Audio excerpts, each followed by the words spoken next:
अस्सलाम वालेकुम दोस्तों, मैं हूं हकीम ज़ैद शाहिद। वेलकम करता हूं आपको अपने चैनल पर। उम्मीद करता हूं आप लोग खैरियत से होंगे। एक बार फिर एक नई वीडियो के साथ और एक नए नुस्खे के साथ आपकी खिदमत में हाजिर हूं। एक बड़े लंबे अरसे के बाद मैं आप लोगों के साथ ऐसे लाइव आके वीडियो बना रहा हूं और कोई नुस्खा आप लोगों के लिए लेके आया हूं, क्योंकि पिछले कुछ अरसे से मैं सिर्फ जड़ी बूटियों के ऊपर ही वीडियो आप लोगों के लिए ला रहा था, तो कोई नुस्खा मैं शूट नहीं कर पा रहा था। कुछ निजी मसरूफियात थी, तो इंशाल्लाह आपसे फिर रेगुलर तरीके से नुस्खा जात आते रहेंगे आप लोगों के लिए। तो आज का जो हमारा नुस्खा है वो है दर्द गुर्दा के लिए। अक्सर घरों में ये बड़ी तकलीफ़ होती है। अक्सर मतलब औरतें या बच्चे बच्चे तो ज़्यादा नहीं होते, कुछ ना कुछ बड़ी उम्र में आके ये तकलीफ़ शुरू होती है, या कोई हमारे भाई या बहनें या बच्चियां जो हैं इस तकलीफ़ का शिकार हो जाती हैं। और ये हमारा जो आज का नुस्खा होगा ये फ़ौरी ट्रीटमेंट का होगा, मतलब एमरजेंसी के तौर पे हम इसे इस्तेमाल कर सकते हैं कि फ़ौरी तौर पर हमें दर्द से जो है आराम आ जाए। अब ये दर्द क्यों हो जाता है, इसकी काफ़ी सारी वजूहात हैं।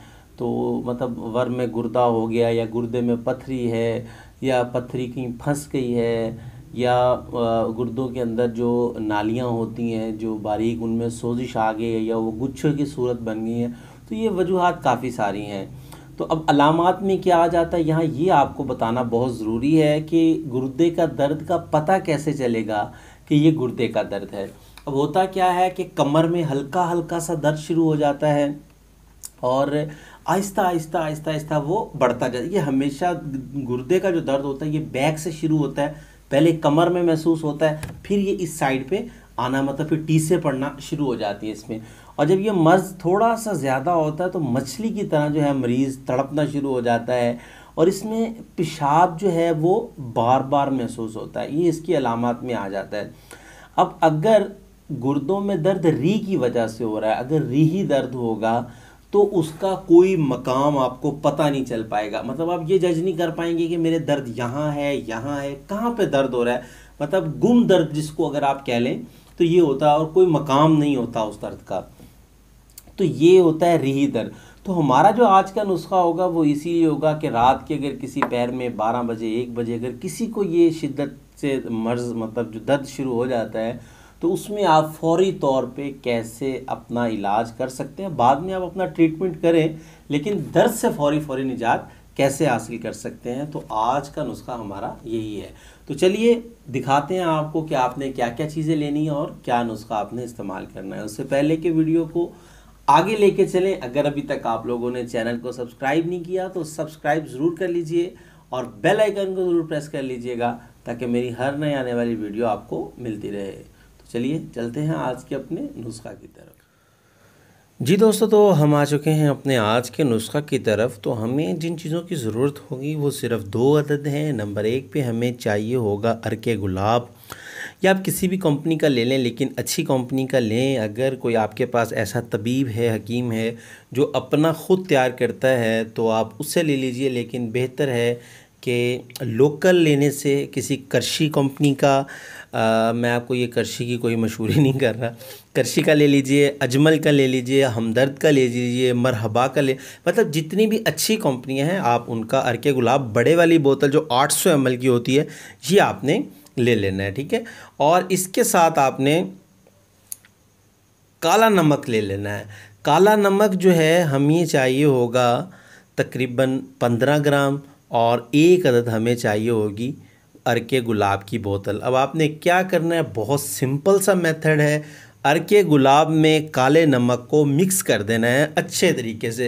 अगर आप अर्के गुलाब को पहले हल्का सा गर्म कर लेंगे, नीम गर्म करके मिक्स करेंगे तो बहुत अच्छे से ये मिक्स हो जाएगा।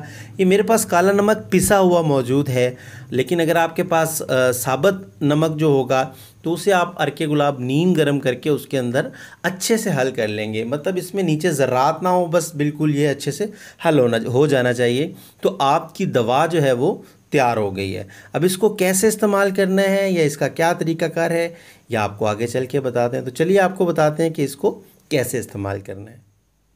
तो दोस्तों, उम्मीद करता हूँ आपको अच्छे से समझ आ गया होगा कि आपने नमक को जो है बोतल में जब शामिल कर लेना है तो उसके बाद आपने इसको कैसे इस्तेमाल करना है, ये आपको मैं अब बताऊंगा।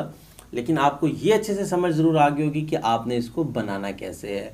अब जब भी कोई मरीज़ होगा, अगर 18 साल तक की उम्र का कोई मरीज़ है, 16 से 18 साल की उम्र तक, तो आपने नीम गर्म कर लेना है इस अरक को और 1 कप जो है आपने पिला देना है, सिर्फ 1 कप। अगर 18 साल से ऊपर आप चले जाते हैं, मतलब 18 से 30 साल की उम्र तक के दरमियान में अगर कोई है मरीज़ जो मर्ज़ की अगर बहुत ज़्यादा शिद्दत है, तो आप 2 कप भी पिला सकते हैं, मतलब 200 ml तक आप एक ही वक्त में पिला सकते हैं। फिर सुन लीजिए, अगर 16 साल से 18 साल तक की उम्र है तो 100 ml आप एक टाइम में उसे पिला दीजिए और इंशाल्लाह ये इतना तेज़ी से असर पजीर होगा कि एक तरफ आप इंजेक्शन लगा दीजिए और दूसरी तरफ आप ये अरक पिला दें, तो अरक जो है इंजेक्शन से पहले दर्द को कंट्रोल कर लेगा।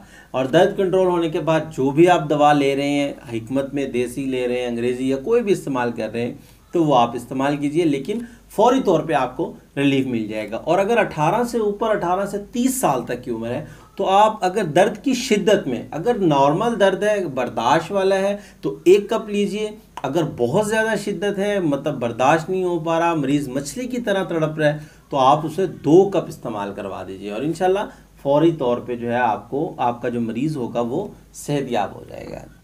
तो उम्मीद करता हूँ आज की वीडियो भी आपको पसंद आई होगी। अगर वीडियो पसंद आए तो लाइक ज़रूर कीजिएगा, शेयर कर दीजिएगा, ताकि आपके साथ साथ दूसरों का भी फ़ायदा हो जाए। तो आज के लिए इतना ही था, मिलते हैं किसी अगली वीडियो में। हकीम ज़ा शाहिद को इजाज़त दीजिए। अल्लाह हाफ़िज़।